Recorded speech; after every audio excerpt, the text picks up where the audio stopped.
Good afternoon, everyone. I hope everyone had a nice weekend. I'm sorry I'm just now putting this video out.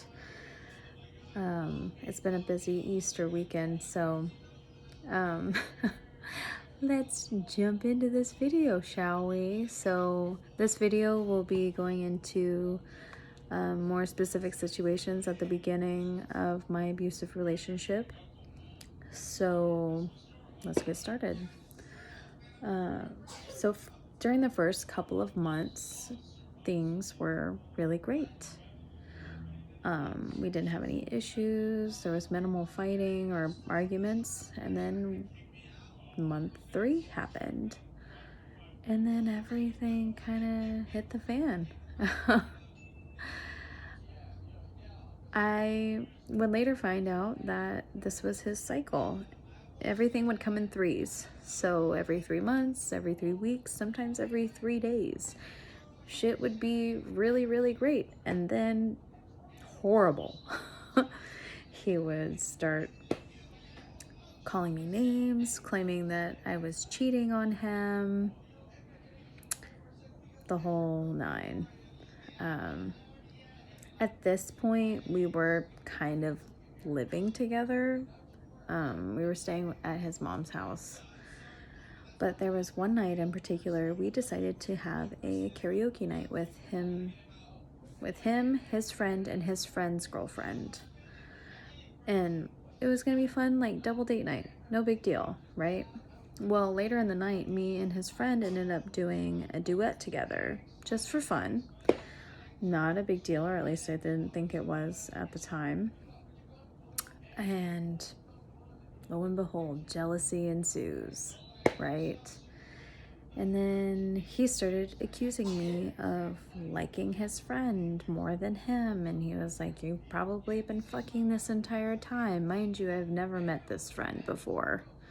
And remind you that he also brought his girlfriend with him. It was supposed to be a double date night to have fun. So he caused this whole scene in the bar in front of everyone and left. He just started walking away. I was trying to get him to stop. I tried to get him to stay. He had definitely been drinking, and so had I. But I had stopped drinking at this point because I knew we were going to get ready to leave. So one of us had to be sober enough to drive. So I was trying to sober up. I tried to get him to come back. I tried calling him several times. He didn't answer, and when he did, he was extremely nasty to me, calling me more names, hanging up, telling me to fuck off and fuck you and you're a slut and all the things. So I let him be. I was just like, I need to go back in. I need to drink some more water. And then I tried talking to his friend. I'm like, maybe you can call him. Maybe you can convince him to come back, because he's obviously not listening to me. So I stayed back. I'm not sure if his friend actually called. I think he did. And eventually he would make his way back to the bar. And I would later find out that I was wrong for staying behind. I was wrong for not, I was supposed to follow him and not let him leave. Oh my God, I was so terrible for letting him leave. I didn't really love him. I didn't really give a fuck, right? And then more accusations would happen again.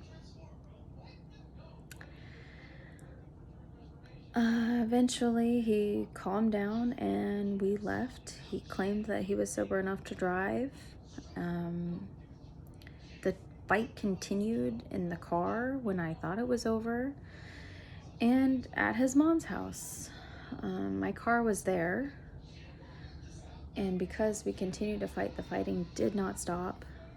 I wanted to leave. I was like, I'm done. Like, I don't want to fight anymore. Like, I'm sick of being yelled at and you accusing me of something that I didn't do and never did. So I want to leave. I wasn't planning on driving because I didn't think I was sober enough to drive. So I just needed my keys because I was going to call someone to come pick me up. and I would just leave my car there and pick it up in the morning. He was not having that. He snatched my keys out of my hand. And also, I found out that he was still drunk. He did not sober up. So I was super pissed about that. I was like, you literally risked my life because you were still driving drunk with me in the car. I was super pissed at him about that. I was just like, what is wrong with you? I'm like, whatever, I need to get out of here. So I wasn't going to drive, like I said, and because he had my keys, he started to leave with my keys in his hand, and he walked out to his car. I honestly thought he was going to leave at this point. I thought he was going to leave me at his mom's and take off somewhere with my keys. And so I chased after him and I was like, give me my fucking keys. They're not yours to take. I'm not retarded like you. I'm not going to risk driving drunk. Like, seriously, give me my keys. And so we're arguing, and he's sitting in the front seat of his car with my keys in his right hand because he was smoking a cigarette with his left hand. And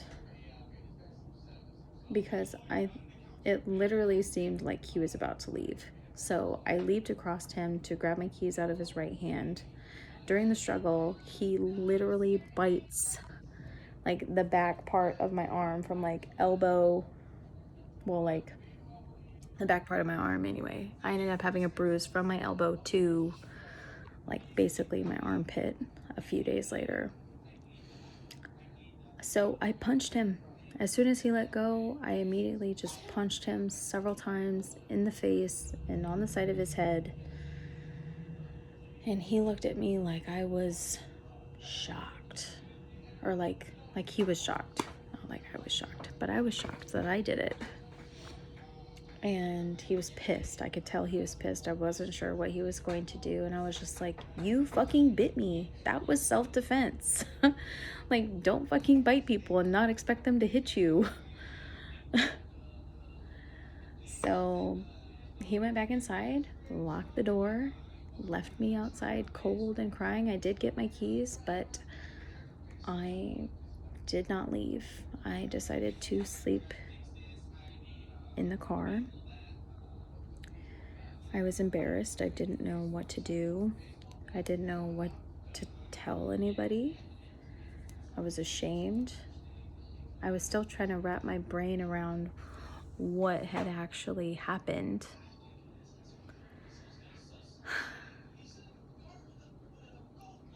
But like I said, a few days later, there was a huge bruise on the back of my arm that I had to hide from everyone. I didn't tell anyone what had happened. And after that night, his 3-week cycle started happening. And this 3-week cycle was about him committing suicide.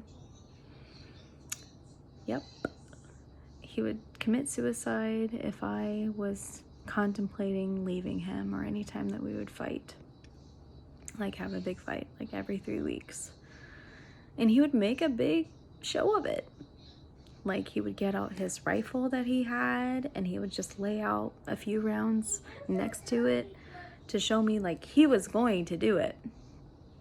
And at the time, I had no reason to believe that he wouldn't because I didn't know him that well. Excuse me. And I didn't know that this was a manipulation tactic.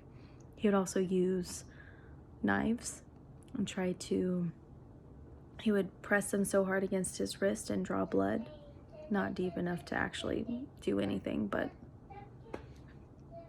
he would also threaten to OD on his meds, which I would later find out he didn't ever take enough to actually OD on. But these were just some of the things that he would do, and he would just kind of like rotate those things out, change it up sometimes. So if this situation sounds anything like what you have gone through, similar, familiar, get out. Get out now, please. I wouldn't wish anything of what I went through on my worst enemy. My kid. If you know someone who is going through something similar, refer them to these videos. Maybe hearing this situation from a different perspective, from someone that's not even connected to them, would